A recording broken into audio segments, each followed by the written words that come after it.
சர்வலோகத்தை உண்டாக்கி ஆளுகை செய்யும் மகத்துவமுள்ள தேவனுடைய நாமத்தில் சர்வத்தையும் ஆளுகை செய்யும் ஆவியானவருடைய பிரசனத்தில் ஒளியின் கடவுள், ஆவியின் கடவுள், வார்த்தையின் கடவுள், மனித குலத்தை உண்டாக்கிய மகத்துவமுள்ள கடவுள் மனித உடல் எடுத்து ஆண்டவர் இயேசு கிறிஸ்துவாக மனித குலத்தின் மீட்பராக இரட்சகராக வந்த மகத்துவமுள்ள தேவனுடைய நாமத்தில் உங்களை வாழ்த்துகிறோம்.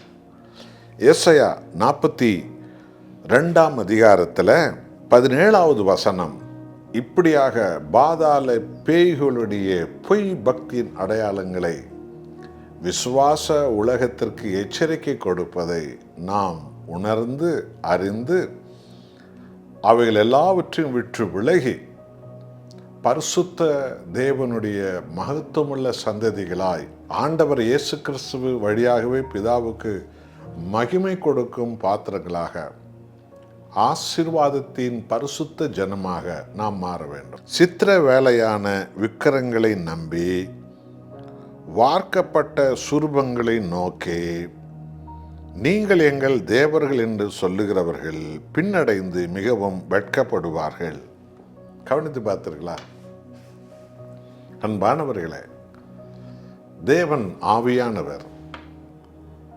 அவர் தன் ஜனத்தை இஸ்ரவேலில் அடிமைகளாக எகிப்தில் இருந்தபோது அவர்களை அடிமைத்தனத்திலிருந்து மீட்டு விடுதலை செய்து கொண்டு வரும்போது யாத்திராகம் 20ஆம் அதிகாரம் முதல் 10 வசனத்தில் இதோ உங்களை விடுதலை செய்த உன்னதமான தேவன் நானே, என்னை தவிர உங்களுக்கு வேறொரு தேவன் இல்லை.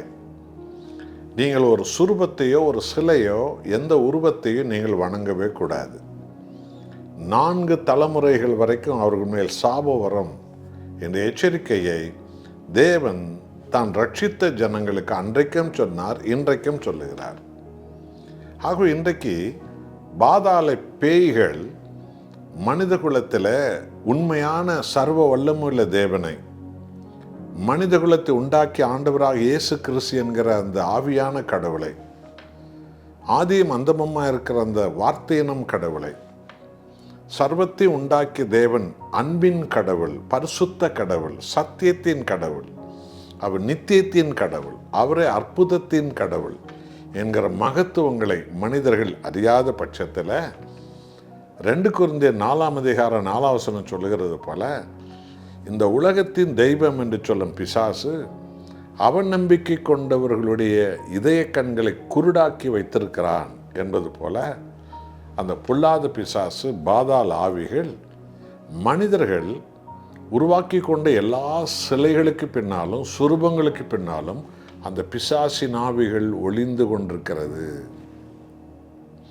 பக்தி என்ற பெயரில் பல கோடி கோடியான மக்களை இன்றைக்கும் அறிவு கண்களை அந்த சிலைகள் சுரூபங்கள் குருடாக்கி வைத்திருக்கிறது.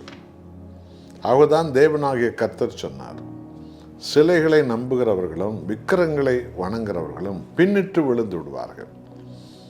அவர்கள் எவ்வளவு தான் சம்பாதித்தாலும் அவர்கள் மேன்மை அடைய முடியாது.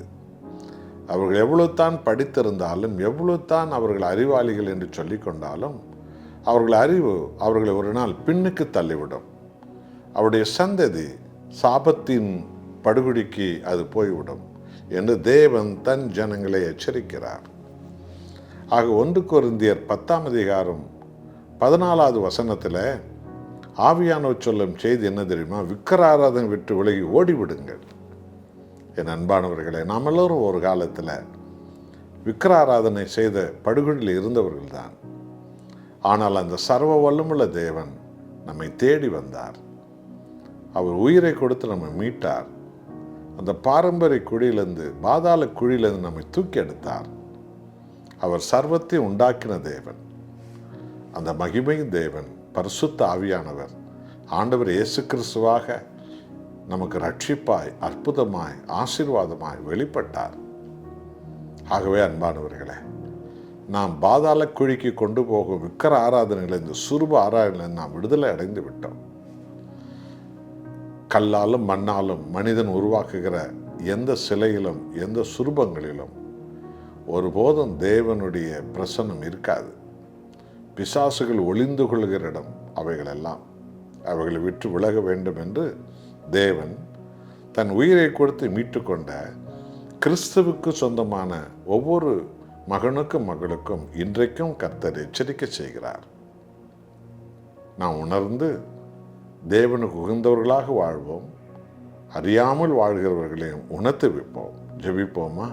அன்புள்ள ஆண்டவரே, பாதாள ஆவிகள் ஒளிந்து கொண்டிருக்கிற சிலை வணக்கத்திலிருந்து, சுர்வ வணக்கத்திலிருந்து இன்றைக்கு நீர் ஒவ்வொரு மகனையும் மகளையும் விடுவிக்கிறீரே, உமக்கு கோடி ஸ்தோத்திரம்.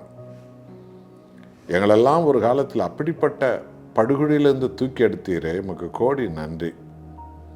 உமது நாமம் மகிமைப்படுவதாக. இயேசு கிறிஸ்துவின் மகத்துவமுள்ள நாமத்தில் பிதாவே, ஆமென்.